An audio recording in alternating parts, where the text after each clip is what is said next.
Oh, schoolboy error, Stevie. Never mind. There's a storm coming, and I need a hand to hold, with the fear of being here on my own, where the wind's blowing and the leaves they turn to gold, like they did with you those summers ago.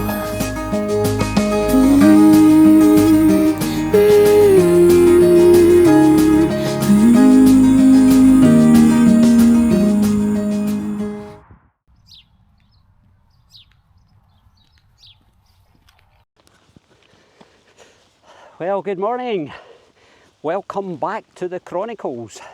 This morning is the start of day 8. Pacemaker life day 8, that is. We're going to meet Corinne and the girls. They left about 20 to 30 minutes ago. Got a few updates to tell you. Oh, just bear with me while we...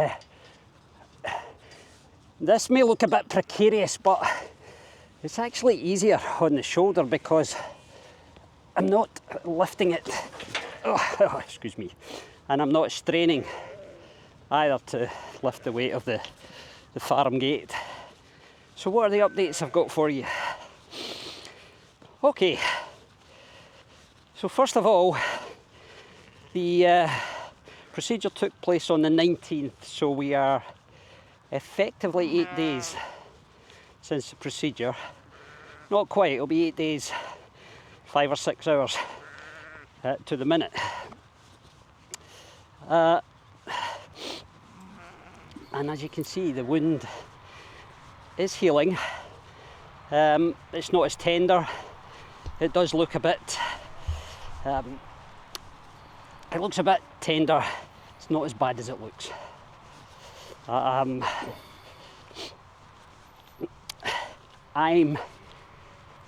still not able to brush my teeth with my left hand. It's a bit awkward, so I've actually switched to my right hand and I'm coping with that. It's like everything else, you adapt. I don't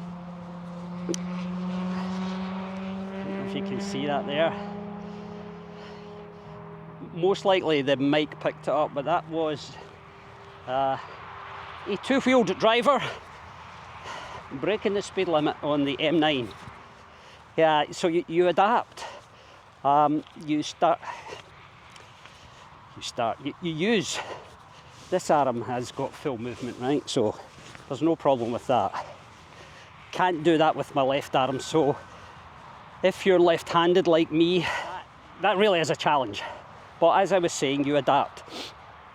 So I've started to use my right hand for things. I obviously cannot write with my right hand. That would be a skill that has to develop over months, I would suggest. But various things, the dexterity in my right hand is increasing the more I use it, which is encouraging. Maybe one of the silver linings after all this is a bit more dexterity in the right hand when normal life resumes, which won't be a bad thing, especially as you age. Let me come down to the track. If I can spin the camera around here, so that forest behind us there, that's where we're heading, and the field behind us, I'm going to try and cut directly across that to save some time catching up with the girls. So let's go.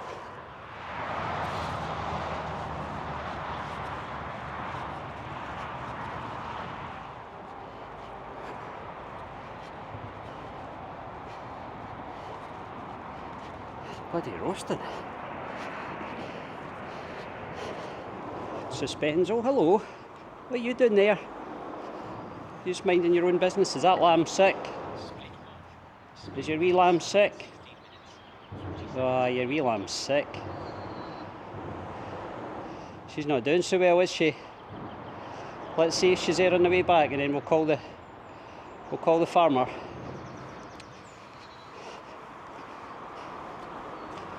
That wasn't so good. Again, that's farm life. It's not pleasant to see, but that lamb is unwell, shivering, not a good sign. So if it's there on the way back, I'll do my duty and ring David the farmer just to let him know. If he catches her early enough, he might be able to save her. So this is the section I was telling you about. I'm going to diagonally cut across this part. I don't expect much will happen, so we'll speed up and we'll see you at the far gate.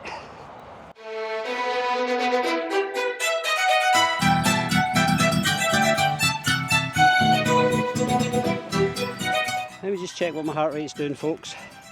You can see there it's 90. Not been that high in a while. I'm not going to complain at that. The heart is supposed to rise. Back to the salient point. Now these deer, wow, they've disappeared. I can just barely see them, I think. Anyway, is that a deer or a dog?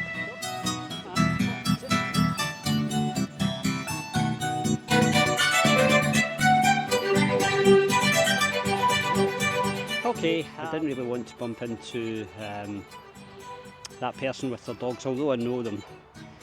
Whether or not they would have been comfortable being filmed, that I don't know, and I obviously want to keep filming, so I've just paused here for a second. But now, I've taken my jacket off, it's really warm towards the end of April, and we're really starting to get spring heat from that sun. So anyway, let's carry on and see if we catch up with Corinne and the girls.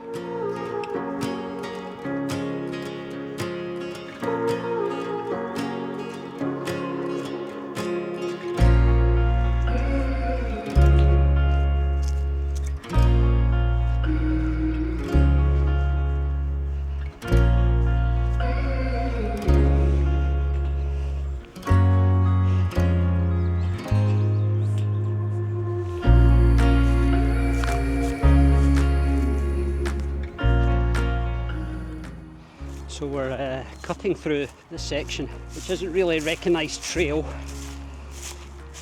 but it should bring us out in front of Corinne and the girls. I don't know if you can hear the footsteps in the dry leaves. This is certainly not stealth, so we're not going to run into, oh, there's a pigeon, we're not going to run into any deer with the racket I'm making. So this part along here, this was the old trail that is no longer in use. It comes through there and it starts to get overgrown. I changed the path about a decade ago. But I'm going to take advantage of this bit because it's still early summer, late spring or mid-spring, wherever we are. This is still not too overgrown. It's certainly in the process of regenerating, but it's not there yet. So let's see how far we can get. Let's see if we can catch the girls by surprise. I will get the camera ready. I'll let you have a look at me because I'm actually in stealth mode at the moment. So I don't see them. The path is clear. Is that 100 metres? Certainly 80 anyway. We will continue to traverse along here ever so slowly, hoping to hear something. It's at this stage that I'm starting to realise something is not quite right. I'm scanning in front of me, I'm listening intently, and there is doubt now in my mind. I can hear sheep in the next field. Okay, I think this is as far as we want to go now. What I'll do is I'll put the tracker on and we'll see what's happening. Me switching on the tractive dog tracking app is a sure sign I am concerned. Right, we're screen recording.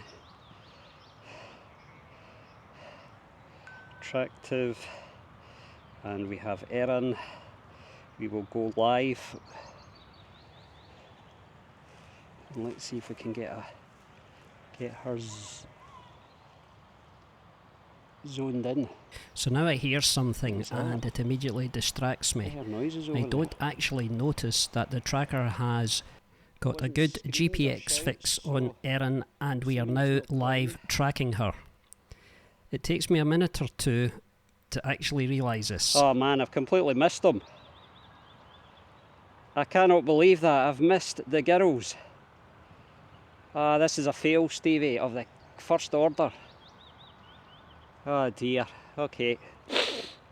Right, let's zoom out so you can see. There's where we are, the blue circle, the blue dot. There's the river trail, River Avon all the way round. And as you can see, Eireann is going up the hill. I can't believe it. We've flipping missed him. Oh, schoolboy error, Stevie. Never mind. I better let Corinne know. Okay, people. Apologies, there will be no rendezvous with Alba and Eireann. Corinne may not be best pleased with me. I'm not supposed to be out unsupervised. Obviously, it's a bit early. Don't think anything can happen heart-wise, but it's just in case I stumble or something like that. So pacemaker life, day 8. I'm feeling good. Today's plan wasn't so good. What more can I say? I'll go text Corinne, let her know I'm fine, and I'm heading back. So for now, from the Chronicles, all that's left for me to say is stay out the storm, and bye-bye now. There's a storm coming, I am ready for the cold. I'll be better when the summer's gone. Remembering is all I know.